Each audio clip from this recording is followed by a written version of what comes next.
جی بیٹا، السلام علیکم. کیا حال ہے؟ ٹھیک ہے؟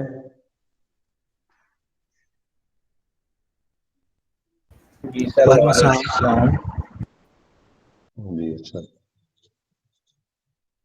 اچھا بیٹا، مجھے بتائیے گا، میرا خیال علامہ اقبال والا سوال پڑھنا آج ہم نے قائد اعظم والا پڑھا تھا اس دن. جی سر. جی ٹھیک ہے. چلیے آغاز کرتے ہیں. بسم اللہ الرحمن الرحیم. رب اشرح لی صدری ویسر لی امری واحلل عقدۃ من لسانی یفقہوا قولی. اچھا بیٹا، سب سے پہلی بات یہ ہے، علامہ اقبال جو شاعر، فلسفی، حکیم الامت جنہیں کہا جاتا ہے، آپ کی زندگی کے دو حصے ہیں.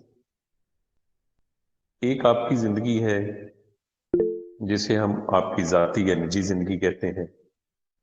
دوسری آپ کی سیاسی زندگی ہے جس کے اندر شاعری بھی ہے اور جس کے اندر فلسفہ بھی ہے اور جس کے اندر تمام تر چیزیں جو آپ کی شخصیت کا احاطہ کرتی ہیں وہ سب کی سب اس میں شامل ہیں.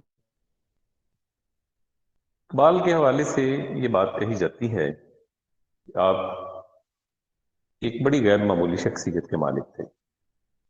اللہ تعالیٰ نے آپ کو بہت ساری صلاحیتوں سے نوازا تھا، اور اقبال کے حوالے سے یہ بات کہی جاتی ہے کہ آپ کا بچپن، آپ کی جوانی اور آپ کی زندگی کے تقریباً تمام معاملات وہ ایسے ہیں کہ کوئی بھی آدمی جب اس کو پڑھتا ہے تو وہ متاثر ہوئے بغیر نہیں رہتا. بس میں مختصراً آپ کا تعارف بتاؤں گا، پھر ہم ان کے نظریات کو پڑھتے ہیں. آپ کی پیدائش سیالکوٹ میں ہوئی. والد محترم شیخ نور محمد، ابتدائی تعلیم آپ نے ان سے حاصل کی. پھر اس کے بعد دینی تعلیم جو ہے ان دنوں سیالکوٹ کے اندر ایک بہت بڑے عالم دین بزرگ ہستی موجود تھے، مولوی میر حسن صاحب ان کا نام تھا. مولوی میر حسن سے آپ نے ابتدائی تعلیم حاصل کی. اس کے بعد پھر آپ سیالکوٹ میں کچھ عرصہ آپ نے اسکول میں تعلیم حاصل کی. مرے کالج سیالکوٹ چلے گئے. مرے کالج سے پھر گورنمنٹ کالج لاہور میں آ گئے. اچھا، گورنمنٹ کالج لاہور اس وقت پورے برے صغیر کے جو چند بڑے مراکز ہیں جہاں علم و ادب کے اوپر کام ہوتا تھا ان میں سے ایک. اب آپ نے باقاعدہ طور پہ وہاں پڑھنا شروع کیا. دیکھیں بیٹا، جو شخصیات ہوتی ہیں نا تو ان کا پتہ چل جاتا. کہتے ہیں آپ کے بہت سارے اساتذہ آپ سے متاثر تھے. آپ کے بہت سارے اساتذہ ایسے تھے کہ جو آپ کی شخصیت کے خاص پہلوؤں کو غور میں رکھتے تھے اور ان پہ ڈسکس کرتے تھے، جیسے پروفیسر آرنلڈ جن کے ساتھ آپ کا بڑا تعلق رہا، آپ کے استاد بھی. اور وہ جو مشہور واقعہ ہے کہ فلسفی کے پیپر میں غالباً 100 میں سے انہوں نے 100 نمبر دے دیے. تو کسی نے اعتراض کیا کہ یہ نمبر تو آپ نے زیادہ دے دیا. آپ نے اس کا جواب دیا کہ میں تو اس سے زیادہ بھی دے سکتا ہوتا، لیکن کروں کیا، میں 100 ہی نمبر دے سکتا. اسی طرح آپ جب عملی زندگی میں آئے تو پھر آپ نے گورنمنٹ کالج لاہور سے ہی پڑھانا شروع کر دیا. اور کہتے ہیں کہ تدریس کے دوران جو ہے آپ کو ایک اضطرابی کیفیت تھی، آپ کے اندر ایک بے چینی تھی. پھر آپ نے بیرون ملک جانے کا ارادہ کیا اعلیٰ تعلیم کے. یعنی اگر یہاں میں آپ کی لائف کے دو فیز کروں تو ایک ہے آپ کی پیدائش سے لے کے 1905 تک کا دور. پھر 1905 میں آپ یورپ چلے گئے، یہاں سے برطانیہ گئے، وہاں بارہ لا کیا. پھر جرمن چلے گئے، وہاں جا کے آپ نے پی ایچ ڈی کی فلسفی کے اندر. اور آپ دیکھیے کہ اس دوران یورپ کے قیام کے دوران جو ہے اللہ تعالیٰ نے آپ کو وہ شعور بخشا کہ جو بعد میں آپ کی ساری زندگی کے اوپر منحصر رہا. کہتے ہیں آپ نے اسٹڈی کیا، تاریخ کو پڑھا، یہاں قانون کو پڑھا، دین کو پڑھا، دین اسلام کا قریب سے مطالعہ کیا. آپ نے وہ پرانی عربی کتابیں دیکھی جو علم کا منبع تھی. وہ پرانی عربی کتابیں جو یورپ کے عجائب گھروں میں پڑھی ہوئی تھی، بلکہ برطانیہ کی لائبریری میں پڑھی ہوئی تھی، کہ جو مسلمان سائنٹسٹوں کی، مسلمان علماء کی پرانی کتابیں جو ہے وہ وہاں موجود تھی. وہ بڑا مشہور شعر ہے نا آپ کا کہ کتابیں اپنے آبا کی و موتی علم و حکمت کے، جو دیکھیں ان کو یورپ میں تو دل ہوتا ہے سی پارا۔ اسی تناظر میں آپ نے یہ بات کی۔ اب آپ دیکھیے کہ یہ جو معاملات جیسے جیسے آگے چلے، جیسے جیسے جو ہے آپ نے آبزرو کیا ان ساری چیزوں کو، تو آپ کے دل کے اندر ایک یقین پیدا ہو گیا کہ اگر انسانیت کے لیے کوئی قابل حل چیز ہے جو انسانیت کو نجات دلا سکتی ہے، صرف اور صرف قرآن ہے، اللہ کی کتاب ہے۔ اس کے علاوہ کوئی ایسا طریقہ نہیں ہے جو انسانیت کے لیے قابل حل ہو۔ اب آپ دیکھیے کہ آپ نے جب ان تمام چیزوں کو اتنے قریب سے دیکھا، پھر آپ نے یورپ کا نظام جو تھا اس کو آپ نے پڑھا، پھر یورپ ان دنوں ایک نئی تہذیب سے گزر رہا تھا، تو آپ اس تہذیب کو بھی اپنے اشعار کے اندر بیان کیا اور کہا کہ تہذیب تمہارے لیے نقصان دہ ہوگی۔ اور آج یورپ اپنی تہذیب سے تنگ ہے، واقعی آج ان کی تہذیب ان کے لیے بہت نقصان دہ ہے۔ آپ نے کہا تھا نا کہ یہ تمہاری تہذیب خود آپ اپنے خنجر سے خودکشی کرے گی، شاخ نازک پہ جو آشیانہ بنے ناپائیدار ہو۔ وہ یہ شاخ نازک پہ آشیانیہ کی جو بات کی گئی وہ یہی بات۔ اب اس کے بعد جو ہے آپ نے کچھ عرصہ وہاں گزارا، پھر آپ واپس آ گئے، واپس آ کے لاہور سے آپ نے وکالت کا آغاز کیا، مختلف عدالتوں میں پیش ہوتے، ساتھ ہی ساتھ آپ سیاست بھی کرتے، اور مسلم لیگ آپ نے جوائن کی، مسلم لیگ کے اجلاسوں میں آپ جایا کرتے تھے، وہاں پر بھی جا کے آپ اپنے اشعار پڑھا کرتے تھے۔ دیکھیں بیٹا، ایک دور تھا جس طرح آج آپ دیکھتے ہیں نا، کوئی ایک نیا گانا ریلیز ہوتا ہے تو ہر بندہ سن رہا ہوتا ہے، موبائلوں میں آ جاتا ہے، واٹس ایپ کر دیتے ہیں لوگ۔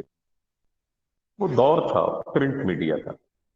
پرنٹ میڈیا بھی اتنا عام نہیں تھا، بس ایک دور تھا، اس کے اندر لوگ جو ہیں ایک سے دوسرے، دوسرے سے تیسرے تک جو ہے یہ سینہ بسینہ یہ چیزیں ساری چل، لیکن یہ تھا کہ شاعروں کو لوگ پڑھتے تھے، شاعری کسی کی چھپتے، اس شاعری کو پڑھا جاتا، اس کو سنا جاتا۔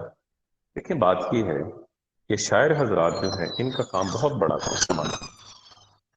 کہتے ہیں کہ آپ کی شاعری نے مسلمانوں کو جگایا، مسلمانوں کی زبوں حالی کو ان کے متعلق بتایا، یہ ساری باتیں ہم کرتے ہیں۔ اس کی وجہ یہ تھی کہ اس دور کے اندر لوگ اسے پڑھتے تھے، لوگوں کا ایک مزاج تھا، ایک رجحان تھا، جس کی وجہ سے لوگ ان چیزوں سے فائدہ اٹھاتے تھے۔ اب آپ دیکھیے، ایک مثال آپ کو دیتا ہوں، انجمن حمایت اسلام کا سالانہ جلسہ ہوا تو آپ کو بلایا گیا، آپ نے وہاں اپنا مشہور کلام جو ہے شکوہ پڑھا۔ اب شکوہ پڑھا تو آپ کے اوپر تنقید شروع ہو گئی، اور برا بلا کہا گیا، فتوے لگائے گئے، اور آئندہ سال جب انجمن حمایت اسلام کا اجلاس ہوا تو آپ نے وہاں پر جواب شکوہ پڑھا۔ اب جب آپ نے جواب شکوہ پڑھا تو پھر انہی لوگوں نے آپ کو ولی اللہ کہنا شروع کر دیا۔ اب آپ دیکھیے کہ یہ ایک چیز ایسی تھی کہ جس نے آپ کو کہاں سے کہاں پہنچا دیا، اور کتنے ہی لوگ ایسے تھے جو اقبال کو سمجھ بھی نہیں سکے۔ دیکھیں، اقبال کی شخصیت کو سمجھنا، اس کو پڑھنا، یہ کوئی عام بات ہے؟ دیکھیں، آپ کی شاعری دو حصوں میں ڈیوائیڈڈ ہے۔ ایک شاعری وہ ہے کہ جس کے اندر آپ نے بچوں کے لیے نظمیں لکھی، ایک شاعری وہ ہے جس میں آپ نے شروع میں جو قوم پرستی کی باتیں ہیں وہ آپ نے اس کے اندر کی، اور لیکن دوسری شاعری کا حصہ جب آپ یورپ سے واپس آئے، اس کے اندر جتنی بھی تقریباً باتیں ہیں وہ اسلام کے حوالے سے، بلکہ اس کا ایک بڑا حصہ جو ہے وہ انہی چیزوں پر مبنی ہے۔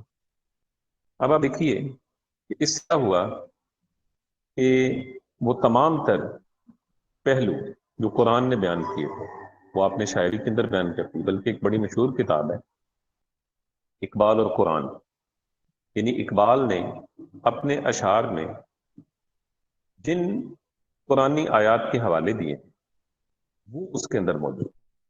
ایک صاحب نے ایم فل کی ڈگری آپ کی شخصیت پہ کی ہے کہ آپ نے اپنے اشعار میں جن تاریخی واقعات کا ذکر کیا ہے، جیسے وہ واقعہ ایران کی فتح کا، دشت تو دشت رہے دریا بھی نہ چھوڑے ہم نے، بحر ظلمات میں دوڑا دیے گھوڑے ہم نے، وہ جو فرات کا پل گرا دیا گیا اور صحابہ کے گھوڑے اس کے اوپر دوڑتے ہوئے چلے گئے، یعنی ایک شعر ہے، کوزے میں دریا کو بند کر دو، اس کے اوپر واقعات موجود ہیں۔ آج تک ہمارے اس ریجن کے اندر سب سے زیادہ اگر کسی شاعر کو پڑھا گیا ہے یا جس کے اوپر ریسرچ ورک ہوا ہے وہ اقبال ہے. 50 سے زیادہ پی ایچ ڈی کے مقالے لکھے جا چکے ہیں. 200 سے زیادہ ایم فل اور ریسرچ پیپر ان کے اوپر لکھے جا چکے ہیں. اس کے علاوہ آپ کی شخصیت کے اوپر جو مختلف سیمینار ہوئے ہیں ان کی تعداد ہزاروں میں ہے، اور مختلف یونیورسٹیوں میں آپ کے متعلق پڑھایا جاتا ہے. اقبالیات کا سبجیکٹ موجود ہے. اقبالیات کے سبجیکٹ کے اندر جو خاص طور پہ ہمارے یہاں علامہ اقبال اوپن یونیورسٹی ہے وہ اقبالیات میں ایم اے کرواتی ہے، اقبالیات میں ایم فل کروایا جاتا ہے، اور اقبالیات کے اندر پی ایچ ڈی کی ڈگریاں دی جاتی ہیں. تو یہ سب چیزیں اس حوالے سے اس میں موجود. چلیے یہ تو میں نے ایک احاطہ کیا اقبال کی شخصیت کا، آپ کے کردار کا اور آپ کے دیگر معاملات کا. جی بیٹا میرے پاس ذرا یہ اذان ہو رہی ہے تو آپ تھوڑا سا 2 منٹ بس ویٹ کریں، پھر ابھی آغاز کرتے ہیں یہاں سے.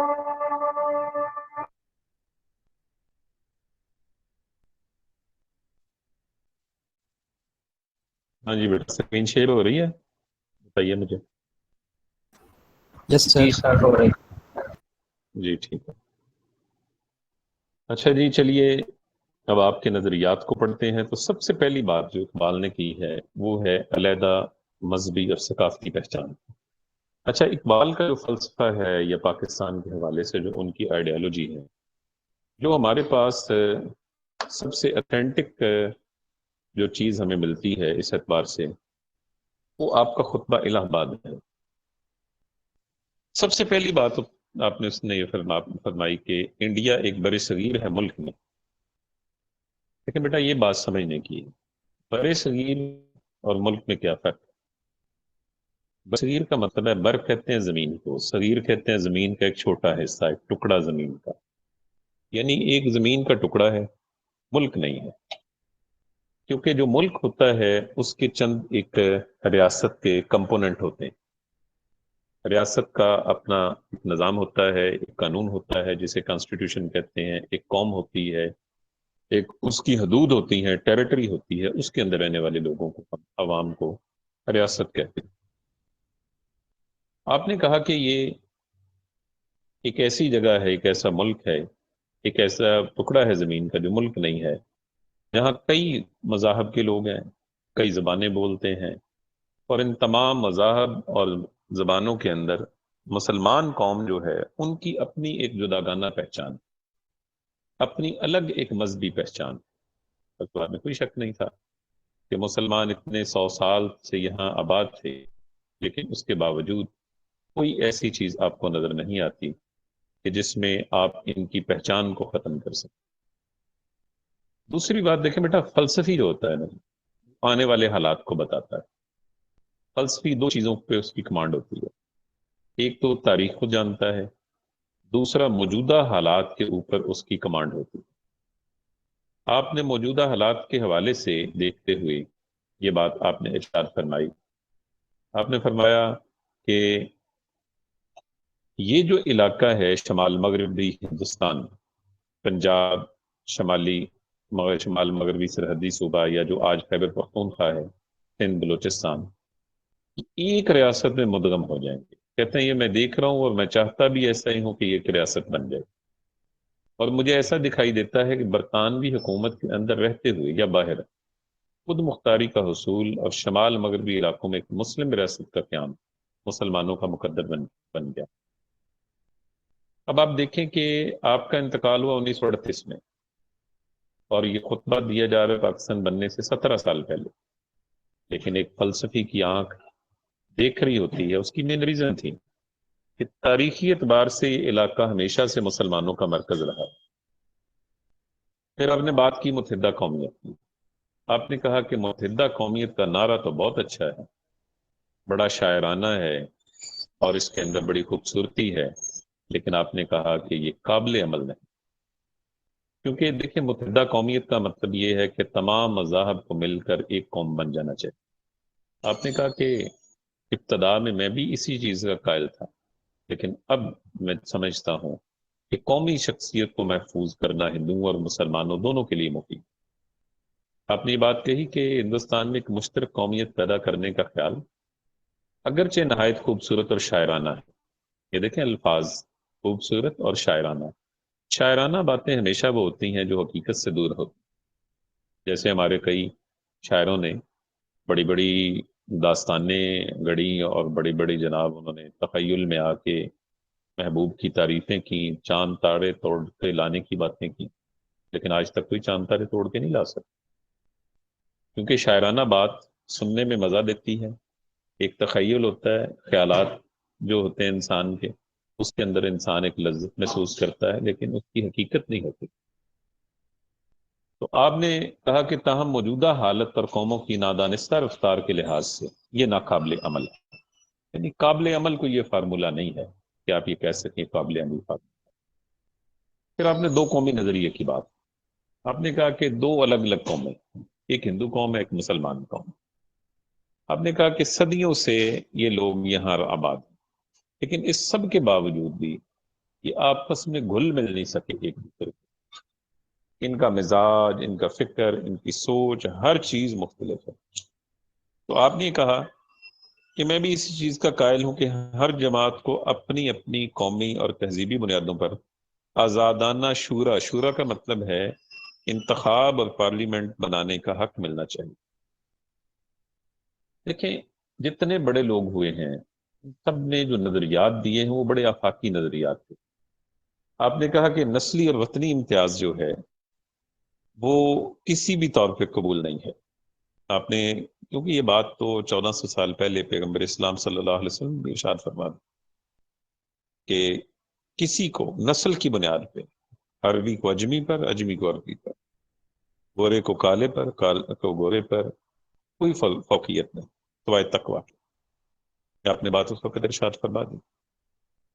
اسی طرح آپ نے اس حوالے سے اقبال نے یہ کہا کہ اس وقت قوم اور وطن کا تصور مسلمانوں کی نگاہوں میں نسل کا امتیاز پیدا کر رہا ہے، جس کی وجہ سے اسلام کے انسانیت پر اثرات کم ہو رہے ہیں۔ یہ ممکن ہے کہ نسلی احساسات فروغ پاتے پاتے ایسے اصول قائم کر دیں جو تعلیمات اسلام کے مخالف ہی نہیں، ان کے بالکل متضاد بھی ہیں۔ اب آپ دیکھیں کہ اس میں کوئی شک نہیں ہے، اور اسلام میں جو بات اگلی بیان کی جا رہی ہے جس اقبال کہتے ہیں کہ ہم آج ایک بات عام سنتے ہیں نا جی، کہ جی مذہبی طبقے کا کیا کام ہے جی سیاست میں، ان کا کوئی سیاست میں کام نہیں۔ دیکھیں بیٹا، دین اور سیاست جدا نہیں ہے ایک دوسرے سے۔ دنیا کے سب سے بڑے اور کامیاب سیاستدان نبی کریم صلی اللہ علیہ وسلم، آپ نے حکومت کی کامیابی سے، سفارت کاری کی، جو باہر کے بادشاہوں کو خطوط لکھے اس کے اندر سفارت کاری کا پورا لیسن موجود ہے۔ فتح مکہ کے موقع پر آپ نے عام معافی دی، کتنا بڑا سیاسی فیصلہ تھا۔ آپ ہجرت کر کے مدینہ منورہ آئے تو وہاں یہود کے 3 قبیلے آباد تھے، بنو نذیر، بنو قینقاع، بنو قریظہ۔ آپ نے ان قبائل کو بلوایا، گفتگو کی ان کے ساتھ، بیٹھ کے معاہدہ کیا، اور مدینہ کی ریاست میں کیسے رہنا ہے اس کے لیے ایک آئین لکھا۔ وہ ریٹن کانسٹیٹیوشن ہے، لکھا ہوا آئین ہے، اور اس آئین کا نام رکھا گیا میثاق مدینہ۔ سب لوگ اس پہ متفق ہو گئے، آپ کی شخصیت پہ سب متفق ہو گئے۔ انہوں نے کہا جی اگر جھگڑے ہوں گے تو فیصلہ آپ کریں گے۔ آپ نے اس بات کو قبول کیا۔ تو بیٹا بات یہ ہے کہ اسلام کے اندر سیاست کوئی الگ چیز نہیں ہے۔ اب وہ جو آپ نے آئین بنایا میثاق مدینہ، وہ کیا تھا؟ وہ سیاسی فیصلہ تھا۔ آپ نے معاہدے کیے، وہ کیا تھا؟ وہ سیاسی فیصلہ تھا۔ تو اس لیے اقبال کہتے ہیں کہ اسلام زندگی کی وحدت کو سلب نہیں کرتا کہ لو جی ایک کونے میں بیٹھ جاؤ، تسبیح پکڑ لو، نمازیں پڑھی جاؤ، بس اللہ اللہ کری جاؤ۔ وہ مادہ روح کو ناقابل اتحاد قرار نہیں دیتا۔ ہمارا جسم مادہ ہے، اس کے اندر جو روح ہے، جو میں بول رہا ہوں آپ سن رہے ہیں، یہ دونوں چیزیں ہیں۔ اب اسلام ان کو ناقابل اتحاد قرار نہیں دیتا۔ خدا اور کائنات، روح، مادہ، کلیسا، ریاست، سب ایک کل کے مختلف اجزاء ہیں۔ یعنی جہاں اللہ ہے اس نے کائنات بنائی ہے، روح ہے، مادہ ہے، کلیسا سے مراد یہاں عبادت گاہ ہے۔ کہا یہ سب شعبے ہیں زندگی کے، انسان کسی ایسی ناپاک دنیا کا باشندہ نہیں ہے کہ جسے ایک روحانی دنیا کی خاطر جو کسی دوسری جگہ واقع ہو ترک کیا جا سکے. یعنی دنیا چھوڑ دی کس لیے؟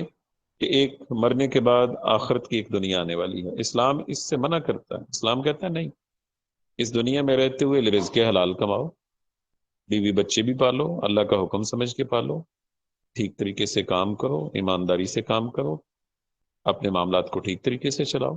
یہ ساری تعلیمات اسلام دیتا ہے. اس لیے یہ بنیادی چیزیں.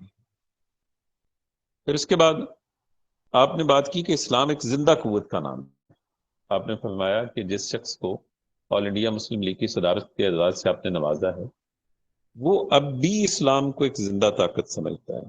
وہ طاقت جو اس انسان کے ذہن کو وطن اور نسل کے تصور کی قید سے آزاد کر نجات دلائے. اسلام ریاست اور فرد دونوں کی زندگی میں اہم کردار ادا کرتا ہے. دیکھیں، ایک ہیں اسلام کے اجتماعی احکامات کہ ریاست کیسے چلنی ہے، ایک ہیں انفرادی اقدامات. انفرادی اقدامات کیا ہیں؟ کہ ایک فرد نے زندگی کیسے گزارنی، اس کا جو ذاتی زندگی ہے وہ کیسی ہونی چاہیے. یہ دو الگ الگ احکامات. اسلام مکمل ضابطہ ہے یاد ہے.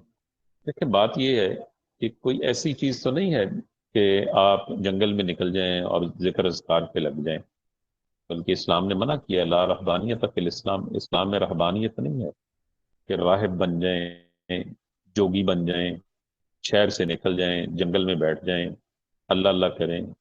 اس مسلمان کو زیادہ پسند کیا گیا. ایک حدیث میں آتا ہے، ایک وہ مسلمان، یہ مفہوم حدیث کا، صحیح حدیث کا مفہوم آپ کو سنا دوں.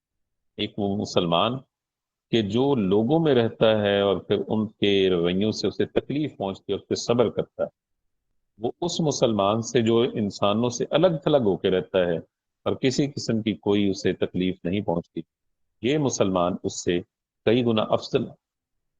اسی لیے افضل ہے نا، تو کسی کے کام آئے گا، کسی کے ساتھ چلے گا، کہیں اسے جو ہے اپریسیشن ملے گی، کہیں سے اس کو جو ہے برا بلا بھی کہا جائے گا، وہ ان سب چیزوں کو برداشت کرے گا. اس زندگی کو زیادہ بہتر پسند کیا گیا تاکہ وہ انسانوں میں زندگی گزارے. اس لیے یہ وہی بات دوبارہ دہرائی گئی، انسانی وحدت دو متصادم حصوں روح اور مادہ میں تقسیم. خدا، کائنات، روح، مادہ، کلیسا ایک دوسرے سے منسلک. اسلام وسیلہ کامرانی ہے. آپ نے یہ بات اس حوالے سے ارشاد فرمائی. اسلام جو ہے ایک ایسا ہمیں سبق دیتا ہے اور ایک ایسا تحفظ ہمیں دیتا ہے. اور آپ نے یہ کہا کہ آڑے وقتوں میں اسلام نے مسلمانوں کو بچایا، مسلمانوں نے اسلام کی حفاظت کی، اس میں کوئی شک نہیں. آدمی جب دنیا جہان کی غلاظتیں، دنیا جہان کے برے کام کر کے جب تھک ہار جاتا ہے، ناکامیاں دیکھ لیتا ہے، تو آخر میں کیا کہتا ہے؟ آج یہ اب تو اللہ ہی ہے، بس وہی مجھے بچا سکتا ہے. اللہ پھر سے قبول کر. اسلام نے مسلمانوں کی حفاظت کی، اس میں کوئی شک نہیں. حضرت عمر سے کسی نے کہا نا کہ آپ کے آنے سے اسلام کی ترقی ہوئی، حضرت عمر نے فرمایا کہ نہیں، عمر کے اسلام میں آنے سے عمر کی ترقی ہوئی.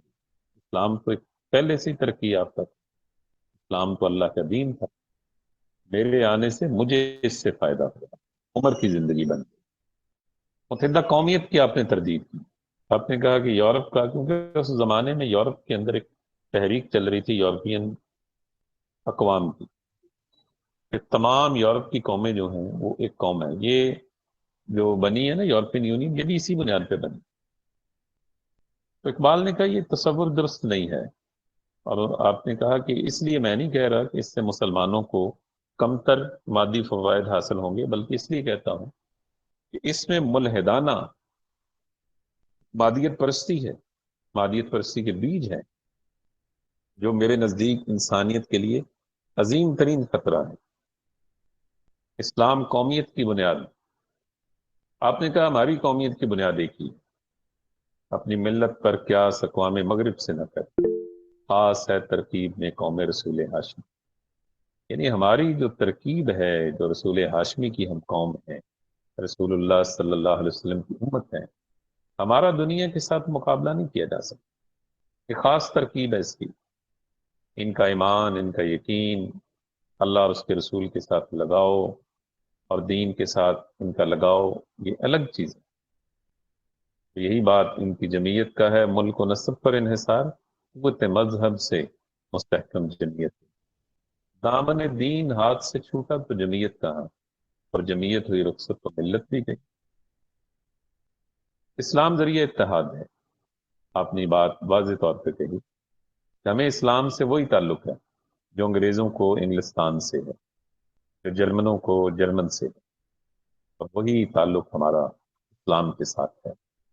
اور آپ نے کہا کہ ہم خدا کی رسی کو پکڑ لیں اگر مضبوطی، اور اس کو نہ چھوڑیں تو کوئی چیز ہمارا شرازہ نہیں بکھیر سکتی، ہمیں الگ نہیں کرتی۔ بتان رنگو خون کو توڑ کر ملت میں نہیں ہوگا، نہ تو رانی رہے باقی نہ ایرانی نہ۔ آپ نے علیحدہ مسلم ریاست کا مطالبہ کیا، اس لیے کہ آپ کا خیال یہ تھا کہ اسلام کو ایک تہذیب و تمدن کے لیے علاقہ چاہیے، پنپنے کے لیے ایک علاقہ چاہیے۔ یہی بات آپ نے ارشاد فرمائی۔ آپ نے فرمایا کہ اسلام محض خدا اور بندے کے درمیان ایک روحانی رابطے کا نام نہیں ہے، بلکہ یہ ایک نظام ہے، نظام مملکت ہے، گھر کا نظام، بازار کا نظام، حکومت کا نظام، ٹھیک ہے، اجتماعی نظام ہے جس میں ہر چیز کا حل موجود ہے۔ اور اس لیے کہا گیا کہ اگر ریاست بنے گی تو اس میں یہ تمام چیزیں آئیں۔ اس کے ساتھ ساتھ اقبال نے کہا کہ جو قرآنی تعلیمات ہیں نا، آپ سے ایک سوال ہوتا تھا جب کبھی بھی آپ کہیں جاتے ہیں تو آپ سے سوال ہوتا، تو میں ایک واقعہ اقبال کا سناتا ہوں۔ میسولینی تھا اٹالین، وہ لاہور آیا ہوا تھا، یہ جو کارمل کرسچن کالج ہے نا وہاں ایک تقریب تھی، ایف سی کالج، اقبال کو بھی مدعو کیا گیا۔ تو کہتے ہیں کہ وہ بڑی تنقید کرتا تھا اسلام پہ۔ میسولینی نے جب بات کی اقبال سے، اس نے کہا کہ کوئی ایسی بات سناؤ اپنے پیغمبر کی مجھے سمجھ آ جائے کہ وہ آپ کی بڑی شخصیت۔ آپ نے کہا کہ ٹھیک ہے، میں تمہیں تمہارے مسائل کا حل بتاتا ہوں۔ اب ذرا مسائل ان کے سنیے اس زمانے میں کیا تھے۔ یورپ کے شہر جو ہے ان کا والیوم بڑھ رہا تھا، یعنی آبادی بڑھ رہی تھی، انارکی پھیل رہی تھی، جرائم بہت زیادہ تھے، لڑائی مار کٹائی قتل و غارت بڑی چل رہی تھی۔ اور اس وقت بدامنی کے اندر چار پانچ شہر بڑے مشہور تھے، برلن، روم، پیرس، لندن، ان تمام شہروں کے اندر انارکی پھیلی ہوئی تھی، اور بہت مارا ماری، مار کٹائی، لڑائی جھگڑے، چھینا جپٹی یہ عام تھی۔ آپ نے مسولینی سے کہا کہ تمہارے مسائل کا حل بھی ہمارے پاس ہے، کہ میرے پیغمبر حضرت محمد صلی اللہ علیہ وسلم نے ارشاد فرمایا ہے کہ جب کسی شہر کی آبادی ایک خاص حد سے بڑھ جائے تو پھر نیا شہر آباد کرو۔ کہتے ہیں وہ بیٹھا ہوا تھا اور جوش جذبات سے اٹھ کے کھڑا ہو گیا۔ اس نے کہا واقعی آپ کے پیغمبر کا قول کرنا ہے۔ اس نے کہا کہ یہ ٹاؤن پلاننگ کی اور شہروں کی آباد کاری کی اتنی بڑی بات جو آج تک ہم نہیں سمجھ سکتے۔ آج بھی آپ دیکھ لیں چھوٹے شہروں میں امن ہے، بڑے شہروں میں مسائل ہیں، اور اس دور کے اندر حضرت عمر نے دیکھے 3 4 نئے شہر بھی آباد کیے تھے۔ سلمان تو اسی چیز پہ گامزن رہے ہیں، بجائے یہ کہ ان شہروں کو ایکسپینڈ کیا جائے، ان کی زرعی زمینیں کھا جاؤ، آپ ٹاؤن پہ ٹاؤن بناتے جاؤ، اور آپ کو کل کو فوڈ شارٹیج کا مسئلہ بن جائے۔ اس سے بہتر نہیں کہ جو ویرانے ہیں وہاں نئے شہر آباد کیے جائیں، وہاں سہولیت پیدا کی جائے، روزگار کے نئے مواقع ملیں گے، لوگوں کو نیا کام کرنے کا موقع ملے گا۔ آپ نے عالم اسلام کے اتحاد کی بات کی کہ ایک مسلم حرم کی پاسبانی کے لیے نیل کے ساحل سے لے کے تابخا کے کاشغر، کیونکہ اقبال پین اسلام کے قائل تھے۔ اقبال کے ہاں یہ تصور تھا اخوت کا، جسے حدیث میں بیان کیا گیا المسلم المؤمن اخو المؤمن، مومن مومن کا بھائی ہے، کل جسد الواحد، جس طرح ایک جسم ہوتا ہے، ان اشتکا شیء منہ وجد لم ذلك في سائر الجسد، اگر جسم کے ایک حصے میں درد تکلیف ہوتی ہے تو پورا جسم اس سے تکلیف محسوس کرتا ہے۔ اس لیے کہا گیا کہ نیل کے ساحل سے لے کے تابخا کے کاشغر۔ مگر بھی جمہوری نظام کی آپ نے مذمت کی، ہم نے دیکھا نہیں مگر کا جمہوری نظام، چہرہ روشن اندرون چنگیز سے تاریخ تک۔ دیکھیں بیٹا، ظاہری طور پہ نظر آتا ہے یورپ میں بڑا نظام، بڑی انسانیت، لیکن پس پردہ ان کے اندر کے کیا منصوبے ہیں یہ کوئی نہیں جانتا۔ ہم نے 2 جنگیں ان کی دیکھی ہیں جن کو میڈیا نے کور کیا، 2001 کی افغانستان کی جنگ، 2003 کی عراق کی جنگ، جو بامبنگ کی گئی، جو کارپٹ بامبنگ ہوئی، ڈیزی کٹر مارے گئے، لاکھوں لوگ مار دیے۔ اور مزے کی بات یہ کہ ایک علاقے میں جیسی بامبنگ ختم ہوتی تو ان کے طیارے دوسرے آ جاتے، وہ خوراک کے پیکٹ پھینکتے وہاں۔ یعنی یہ انسانیت ہے ان کی، معصوموں کو مارو پھر اس کے بعد ان کے اوپر خوراک کے پیکٹ پھینکو۔ افغانستان میں کیا نہیں کیا انہوں نے، آج تک دیکھ لیں وہ تباہ حال ہے۔ یہ ڈرون اٹیک جو ہمارے شمالی علاقہ جات میں یہ کرتے رہے افغانستان میں بیٹھ کے، کتنے گھر تباہ ہوئے جی اس میں، معصوم بچے، عورتیں، بوڑھے۔ ایک جرگہ تھا وزیرستان میں، 200-250 لوگ بیٹھے ہوئے تھے، ڈرون مار کے 200-250 لوگ شہید کر دیے۔ وہ جو مدرسے پہ ڈرون مارا، صبح کے وقت بچے نماز کے لیے وضو کر رہے تھے، اور ان معصوموں کو جناب حفظ کرنے والوں کو، قرآن پڑھنے والوں کو شہید کر دیا۔ اب آپ دیکھیں ایک طرف ان کا عمل یہ ہے، اور دوسری طرف ان کا عمل دیکھیں، کہتے ہیں جی کہ وہ یورپ والے جو ہیں، ہم پوری انسانیت کا سوچتے ہیں۔ افریقہ کے جنگلوں میں اگر کوئی جانور بھی زخمی ہو جائے تو اس کو بھی ہم جا کے ریسکیو کرتے ہیں، اس کی بھی مرہم پٹی ہم کرتے ہیں۔ اسے کہا چہرہ روشن اندروں چنگیز سے تاریک تر، ظاہری کچھ ہے کواکب کچھ نظر آتے ہیں کچھ، دیتے ہیں یہ بازیگر دھوکہ کھلا۔ مذہب کی اہمیت کو بیان کیا گیا جی، خاص طور پہ کہ قوم مذہب سے ہے، مذہب جو نہیں تم بھی نہیں، جذب باہم جو نہیں محفل انجم۔ اور یہ شعر ہے بڑا مشہور، جلال پادشاہی ہو کہ جمہوری تماشا، یعنی چاہے بادشاہت کا نظام ہو چاہے جمہوری نظام، جدا ہو دین سیاست سے تو رہ جاتی ہے چنگی۔ آپ نے قرآن کی عظمت کو بیان کیا، قرآن میں ہو غوطہ اے مرد مسلمان، اللہ کرے تجھ کو عطا جدت کردار۔ بیٹا جدت کردار پتہ کیا ہوتی ہے؟ کہتے ہیں نا صاحب کردار ہونا بہت ضروری ہے۔ وہی جوان ہے قبیلے کی آنکھ کا تارا جس کا کردار اچھا ہو، یہ باتیں ساری اقبال نے کی ہیں۔ حضرت عائشہ رضی اللہ تعالیٰ عنہ کے پاس آیا ایک شخص، اس نے آ کے سوال کیا، صحابی تھے، انہوں نے سوال کیا کہ حضور صلی اللہ علیہ وسلم کے اخلاق کیسے تھے؟ آپ نے ارشاد فرمایا کیا تم نے قرآن نہیں پڑھا؟ کان خلقہ القرآن، کہ آپ چلتے پھرتے قرآن کا نمونہ تھے۔ یہ ہے قرآن میں غوطہ زن ہونا، اپنی زندگی میں قرآن کو لے کے آنا، عملی زندگی میں، اسے کہتے ہیں فرض کا احساس۔ اور آخر میں حاصل بحث اس ساری بات کا یہ ہے، دیکھیں بیٹا، اقبال نے جو بات کی اور جو انہوں نے ان تمام جو ہم نے احاطہ کیا ان چند پوائنٹ کے اندر، وہ یہ تھا کہ 2 باتیں خاص طور پہ ہمیں ملتی ہیں۔ ایک تو آپ اتحاد کے قائل تھے، دوسری بات یہ کہ آپ یہ چاہتے تھے کہ پوری قوم مل جائے اور مسلم قوم ایک لاہ عمل اختیار کرے۔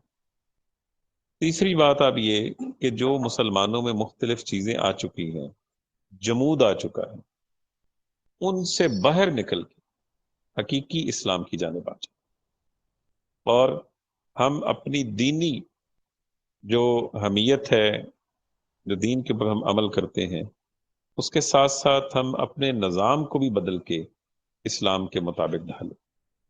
اقبال یہ کہتے تھے کہ ہمارے پاس تو ہر مسئلے کا حل ہے، ہمیں تو اللہ تعالیٰ نے ایک ایسی کتاب دی ہے کہ جس کی رہنمائی نہ صرف اس کی رہنمائی میں ہم چل سکتے ہیں بلکہ دنیا جہان کو اس کی رہنمائی میں لے کے آ سکتے ہیں، جو انسانیت کے لیے ایک ایسا ڈاکومنٹ ہے کہ اس سے بڑا دنیا کے اندر انسانی دستور آج تک آیا ہی نہیں ہے۔ تو اقبال ایک ہمارے قومی شاعر تھے، اللہ تعالیٰ نے ان کو بڑی صلاحیتوں سے نوازا تھا۔ ہم پاکستان سٹڈیز کے حوالے سے ان کو دیکھتے ہیں کہ ان کی سوچ تھی، فکر تھی اس خطے کے بارے میں کہ یہ ایک الگ اسلامی ریاست بنے اور اسلامی ریاست میں مدغم۔ ٹھیک ہے بیٹا، اب کوئی سوال آپ کے ذہن میں ہے تو پوچھیں مجھ سے۔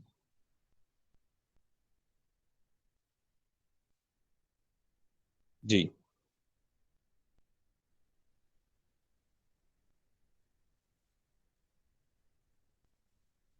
جی بیٹا کوئی سوال ہے مسٹر کریم؟ نو سر. اچھا کوئی سوال نہیں ہے، ٹھیک ہے. اچھا جی ٹھیک ہے بیٹا، پھر کل ہم آپ کو حضرت مجدد الف ثانی رحمۃ اللہ علیہ پڑھائیں گے. ٹھیک ہے سر آپ سے ایک بات کرنی تھی. جی جی. سر ہمارے 5 جولائی سے ایگزام ہے فائنل، تو آپ کا تو سلیبس یہ بھی سٹارٹ ہوا ہے، تو پھر ہم کتنا پڑھیں گے تب تک؟ چلے میں پوچھتا ہوں آج. دیکھیں آج یہ تیسرا لیکچر ہوا آپ کے ساتھ. یس سر. ہاں تو مجھے تو وہ جو بات کی تھی، بلکہ میں اس دن گیا تھا چوٹی صاحب سے ملاقات کی ہے، وہ تو بیرون ملک گئے ہوئے تھے، تو انہوں نے مجھے وہ کہا کہ آ ٹھیک گئے ہے ہیں؟ آپ اپنے. ہاں جی آگے میری ملاقات ہوئی ہے، میں بتا رہا ہوں آپ کو. تو انہوں نے بڑا وارم ویلکم مجھے کیا، بڑے خوش ہوئے. کہنے لگے کہ سر جی آپ اپنے کلاسیں پڑھائیں جو ہیں. تو کلاسز تو ظاہر ہے پڑھانی ہے اس اعتبار سے. اب یہ کہاں تک چلیں گی میں خود پوچھ لیتا ہوں ان سے. ٹھیک ہے 5 جولائی کو آپ کے اناؤنس ہو گئے ہوئے ہیں آپ کے ایگزام تمام جی وہ سبجیکٹس کے؟ سر ایچ او ڈی صاحب جو ہے نا انویز عمر صاحب، ان کی کلاس میں ایسا تھا، تو وہ کہہ رہے تھے کہ ہمارا فیصلہ ہو گیا، 5 جولائی سے آپ کے ایگزام سٹارٹ ہیں، ڈیٹ شیٹ 1-2 دن تک آ جائے گی آپ کو. تو ان سے پوچھ لینا تھا پھر سر دست یار آپ نے پاک اسٹڈی کے حوالے سے. سر وہ تو آپ نے بتایا، آپ پڑھا رہے ہیں، وہ آپ پہ ڈیپینڈ ہے کہ آپ نے کتنا پڑھانا ہے ہمیں، اس حساب سے آپ پیپر ڈال رہے ہیں، وہ ٹیچر پہ ڈیپینڈ ہوتا ہے.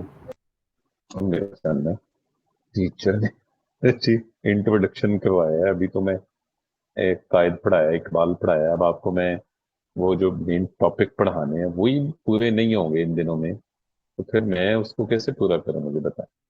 آپ کی میک اپ کلاسیں لگا دوں؟ سر وہ آپ ایچ او ڈی صاحب سے بات کر لیں، وہ آپ کو کیا مشورہ دیتے ہیں. جی چلے میں پھر آج ان سے مشورہ. جی اوکے ٹھیک ہے اللہ بیٹا. حافظ سر.